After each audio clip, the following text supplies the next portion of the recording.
All right, Charger fans, it is that time again to finally do some draft analysis of players that we know going into the 2025 NFL draft. And you'll never guess exactly who we're starting up with at number one here on Charger Syndicate.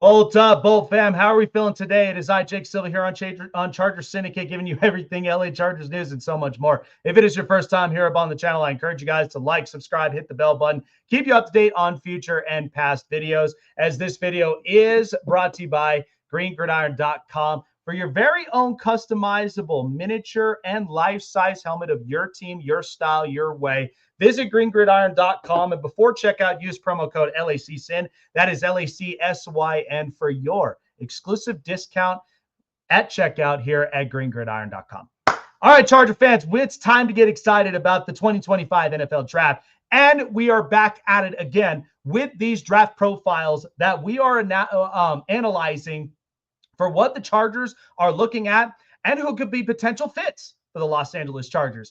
And you'll never guess for what we started at number one. So the first one that we are going to break down is, of course, the hot commodity out of Penn State, Tyler Warren.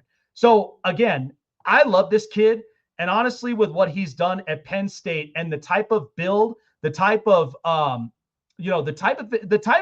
player that the Chargers would initially get, I think is just unreal. Now, you guys already know that the Chargers have been trying to find their next dynamic tight end for quite a while since Antonio Gates. I mean, they initially found one with Hunter Henry, but didn't quite pan out with the amount of injuries that ended up plaguing him in his career, and now is finally succeeding with the New England Patriots. Then, of course, they went with Gerald Everett, and that only lasted for at least a year until they moved on and they go and get other tight ends that we know hasn't quite filled the spot.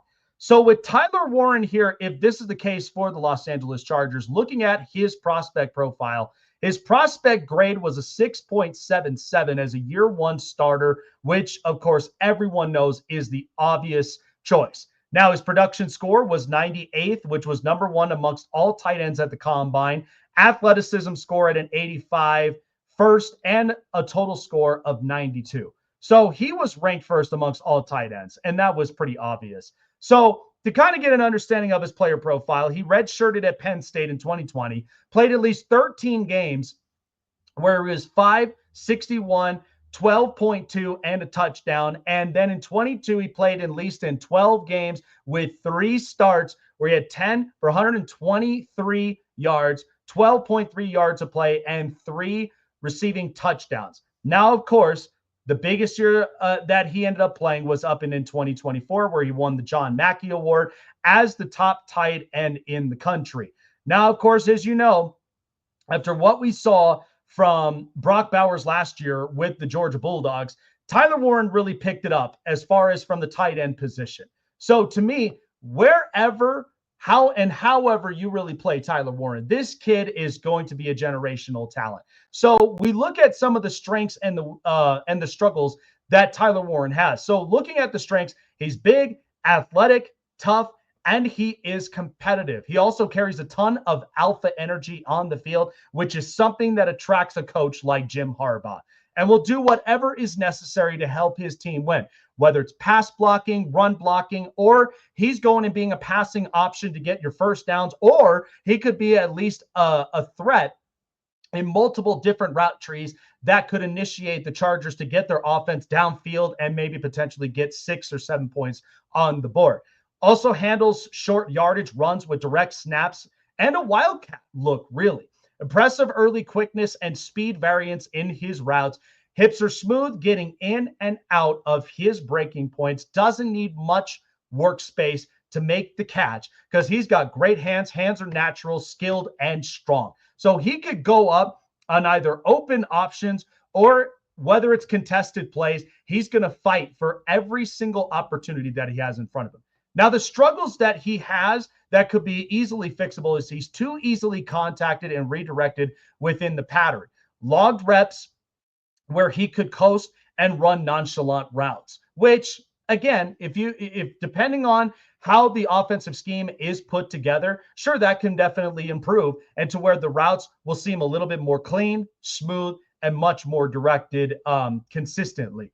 And we'll also see limited separation as a vertical target. So, of course, there's going to be many options for the Chargers where they already have their vertical threat. So they don't necessarily need at least another one, but it is optional. It's more of like different slant routes, maybe some of like just those bubble routes that he may run where he can crash in on the inside and be more of an offensive threat on the middle of the field.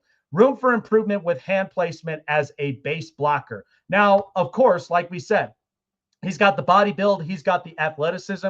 So the hand placement and not to mention pass and run protection is not going to be particularly a problem for him, but much needed improvement because, again, you want to bring in a generational type talent that you know is going to be great on offense. He's going to be great on blocking schemes, and he's going to be somebody that can help the Chargers really initiate the offense and be their quote unquote playmaker. So that's exactly what Tyler Warren is all about. So to me, if in fact the Chargers are going to initiate at number 22, if they decide to end up trading up, if they find him very attractive of a pick for them to go and maybe make a trade up, that's an option. But we're looking at the Indianapolis Colts.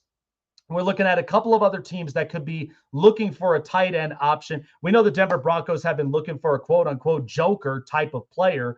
We think that they may have already found that, but maybe they might look up into the draft and come up with a different option elsewhere. But for the Chargers sitting up at 22, if this is a situation where they decide to end up trading up, because I see him as a hot commodity, the very first tight end taken out of the draft. But if this is the type of fit the Chargers really would want to get, they would have to initiate and make some moves. And they would definitely have to start up with potentially trading up if the value is just about as right and it's just as attractive and affordable for them to go up and maybe potentially get their generational tight end at Tyler Warren. I think he would very much fit this type of offense, gives Justin Herbert another playmaker and somebody that could solidify the tight end position for the next 5+ years ahead. That's going to do it here for Charger Syndicate. Like, subscribe, hit the bell button, keep you up to date on future and past videos.